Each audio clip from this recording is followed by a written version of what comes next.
Quando olhamos para os tempos atuais, é importante termos a perspectiva bíblica correta. O mundo quer nos distrair e nos fazer acreditar que as coisas com as quais estamos lidando hoje não são bíblicas, mas apenas eventos seculares relacionados ao dinheiro, ao governo e à nossa sociedade.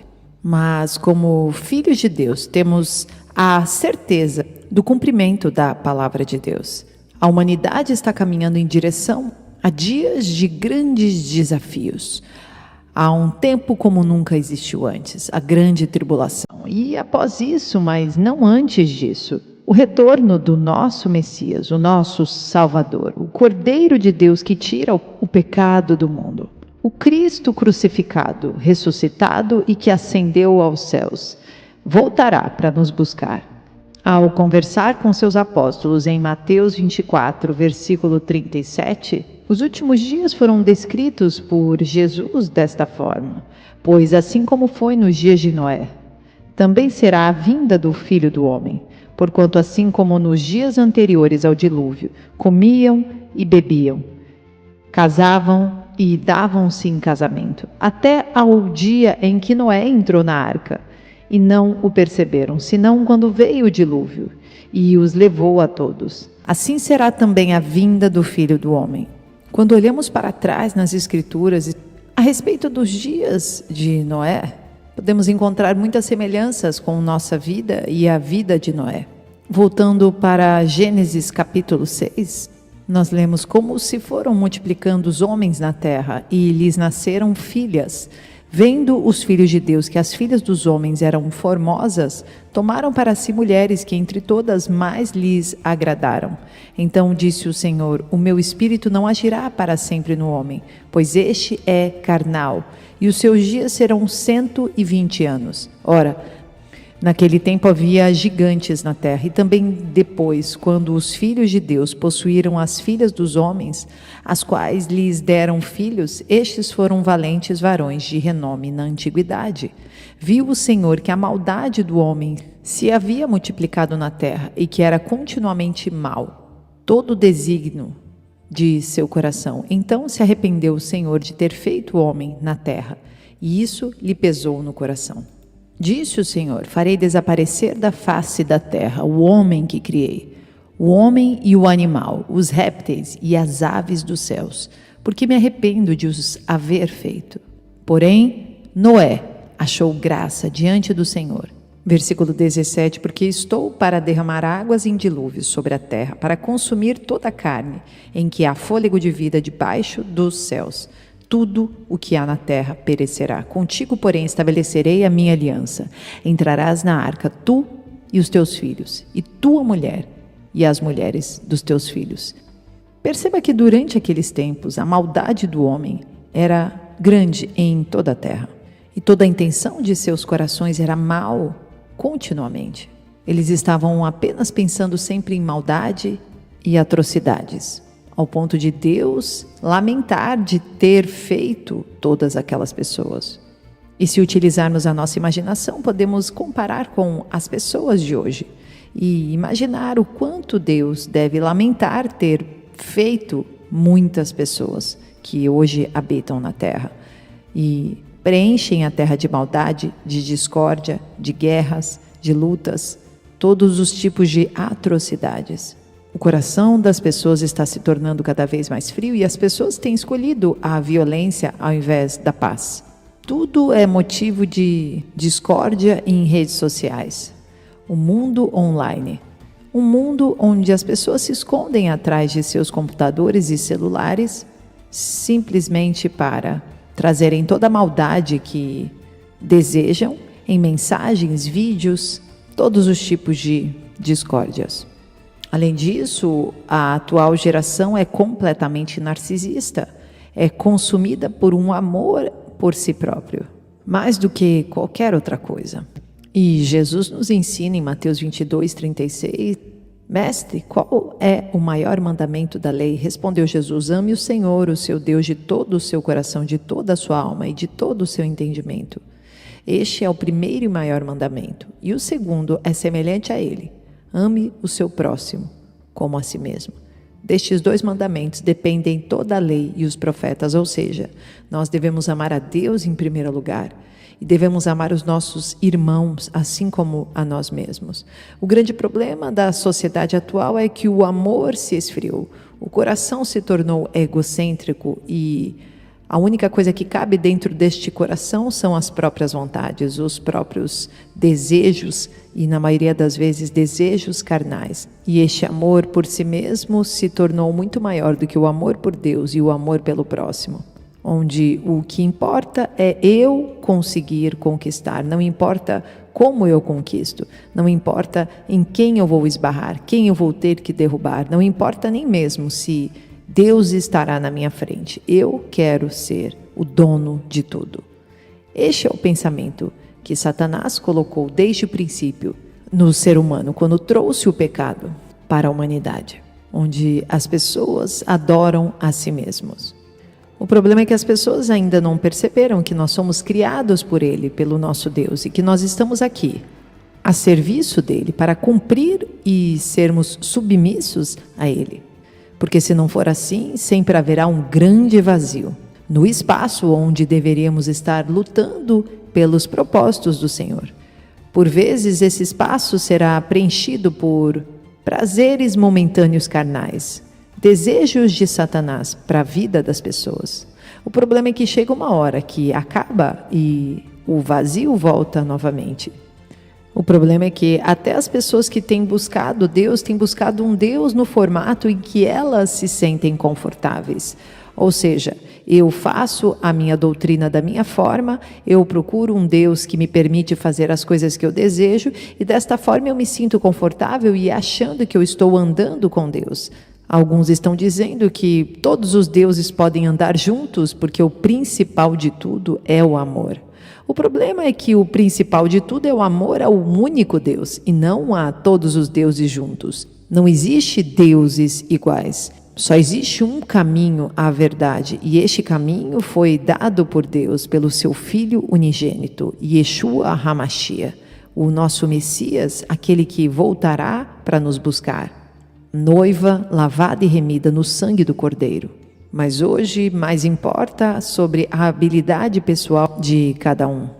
A doutrina do segredo, onde as pessoas acreditam que elas têm o poder para realizar as coisas, enquanto que na verdade elas até poderiam ter este poder, mas o poder não vem delas, o poder vem de Deus. Nós, com fé, acreditamos que Deus pode fazer o impossível em nossas vidas. E é aí que está o mistério de toda a criação. E muitos estão bloqueando o seu próprio Criador. As pessoas querem depender mais de líderes governamentais, da própria ciência, mas não querem depender do Criador, do nosso Deus. Mas como crentes em Cristo Jesus, nós estamos vivendo neste mundo e precisamos soar avisos e tentar fazer com que as pessoas ainda se arrependam. E isso pode parecer bem desanimador para nós. Mas saiba que você não está sozinho no mundo. Existem muitos passando pela mesma situação. E, assim como nós, Noé também lidou com a mesma situação. E é por isso que é muito importante quando olhamos para nós hoje, comparando com os dias de Noé. Quando lemos o livro de Flávio Joséfo, a história dos Hebreus, no livro 1, capítulo 3, a partir da página 80, nós lemos assim: Noé, entristecido pela dor de vê-los imersos nos crimes, exortava-os a mudar de vida. Mas quando viu que, em vez de seguir os seus conselhos, eles se tornavam cada vez piores, o temor de que o fizessem morrer com toda a sua família levou-o a deixar a sua pátria. Deus, que o amava por causa de sua probidade, ficou tão irritado pela malícia e corrupção do resto dos homens, que resolveu não somente castigá-lo, mas exterminá-los completamente e repovoar a terra com homens que vivessem na pureza e na inocência. Assim, abreviou-lhes o tempo de vida, reduzindo a 120 anos. Inundou a terra de modo a parecer que ela havia sido tomada pelo mar, e fê-los todos perecer nas águas, com exceção de Noé. A este, para salvá-lo, ordenou que construísse uma arca de 4 andares com 300 côvados de comprimento, 50 de largura e 30 de altura, que lá se encerrasse com a esposa, os 3 filhos e as 3 esposas deles. Perceba como no tempo em que isto acontece, Noé tenta falar com as pessoas. Noé permanece seguindo seu propósito de vida, mesmo em meio a uma sociedade onde os crimes haviam tomado conta de todos eles. A calamidade fazia parte da normalidade ao seu redor. Noé, mesmo assim, estava com o seu coração entristecido e continuava a tentar alertá-los. Da mesma forma, Deus nos deu a sua palavra para que possamos aprender e seguir a sua palavra, mas também para podermos profetizar e falar a respeito das coisas que virão para todas as pessoas ao nosso redor, seja por meio de palavras, seja por palavras e atitudes, e seja por palavras, atitudes e também o nosso próprio testemunho de vida. Deus também nos mostrou a respeito de como quer que nós vivamos e como nós devemos segui-lo em todo o tempo. Mas Ele também nos disse sobre as pessoas que apareceriam nos últimos dias, como seria a inclinação da humanidade. 2 Timóteo 3, sabe, porém, isto, que nos últimos dias perigosos tempos sobrevirão, porque haverá homens amantes de si mesmos, avarentos, presunçosos, orgulhosos, blasfemos, desobedientes a pais e mães, ingratos e profanos, sem afeto natural, irreconciliáveis, falsos acusadores, incontinentes, cruéis, inimigos daqueles que são bons, traidores, obstinados, soberbos, mais amantes dos prazeres do que amantes de Deus, tendo aparência de piedade, mas negando o poder dela. É justamente para todas essas pessoas que nós continuamos a alertar, que nós continuamos a pregar o Evangelho. O grande problema é que, assim como nos dias de Noé, essas pessoas fecham os seus ouvidos. Aqueles que mais precisam são os que estão mais cegos e mais enganados quanto à verdade. E se tornam agressivos, se tornam completamente impersuasivos. Então nós continuamos fazendo o nosso trabalho, mas crendo que só o Espírito de Deus pode tocar os corações, oprimidos e completamente distantes do seu próprio Criador, mas enganados por Satanás.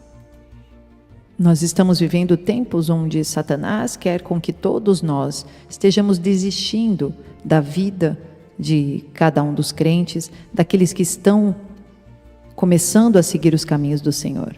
Ele quer que você se sinta desencorajado e derrotado, que você morra de medo e que você esteja com medo dos planos dele para este mundo.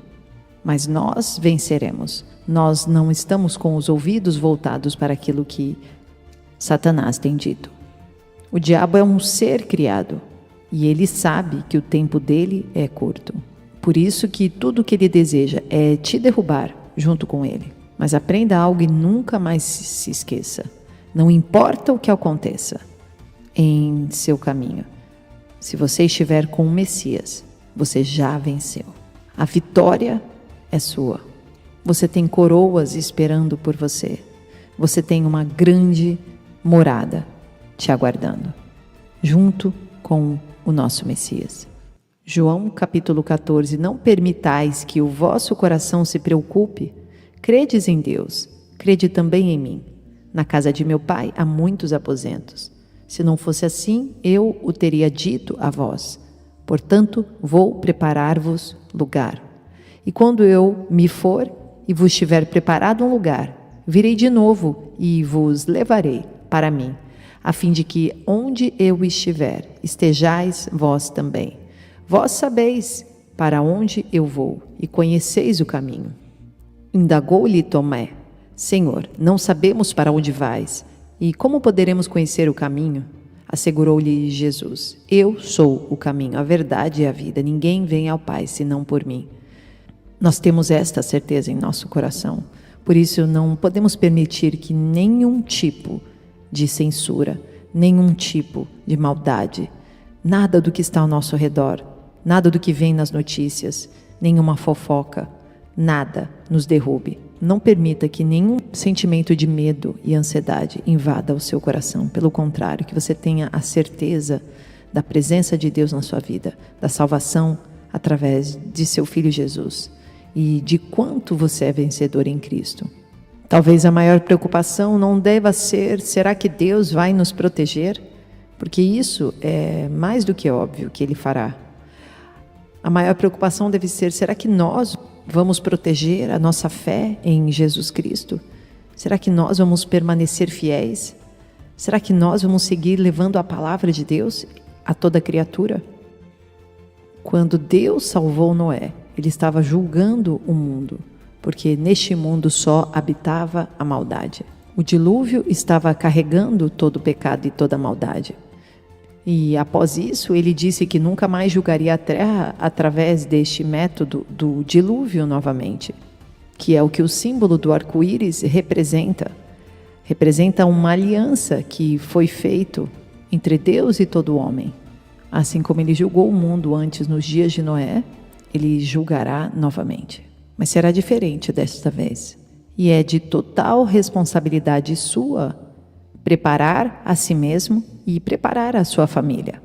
É total responsabilidade sua estar com os seus candeeiros cheios de azeite, mas também carregando uma outra porção de azeite, e estar preparado para o tempo do julgamento do Senhor, mas também para a sua volta, o seu retorno. E isso só poderá ser possível se você não permitir que o inimigo, Satanás, roube a sua paz. É total responsabilidade sua e minha sermos exemplos da justiça dele para o mundo. Eu entendo que esses dias são super difíceis e está prometido na Bíblia que eles ficarão ainda mais difíceis. Mas eu prometo a você que todos aqueles que habitam abaixo das asas do nosso Senhor, Deus Todo-Poderoso, serão protegidos e consolados. Aquele que vive na habitação do Altíssimo e descansa à sombra do Todo-Poderoso desfrutará sempre da sua proteção. Sobre o Eterno declara: Ele é o meu refúgio e minha fortaleza, o meu Deus em quem deposito toda a minha confiança. Ele te livrará do laço do inimigo ardiloso e da praga mortal. Ele te cobre com suas plumas e debaixo de suas poderosas asas te refugias. Sua fidelidade é escudo e armadura. Não temas o terror que campeia na calada da noite, tampouco a seta que procura seu alvo durante o dia. Não temas a peste que se morre sorrateira nas trevas, nem o demônio que devasta ao meio-dia. Ainda que caiam 1000 ao teu lado e 10.000 à tua direita, tu não serás atingido. Somente teus olhos perceberão e contemplarão a retribuição destinada aos ímpios. Porquanto afirmaste: o Senhor é o meu refúgio, e fizeste do Altíssimo a tua morada. Nenhum mal te alcançará, desgraça alguma chegará à tua tenda. Porque aos teus anjos ele dará ordens ao teu respeito, para que te guardem em todos os teus caminhos. Com as mãos eles te sustentarão, para que jamais tropeces em alguma pedra.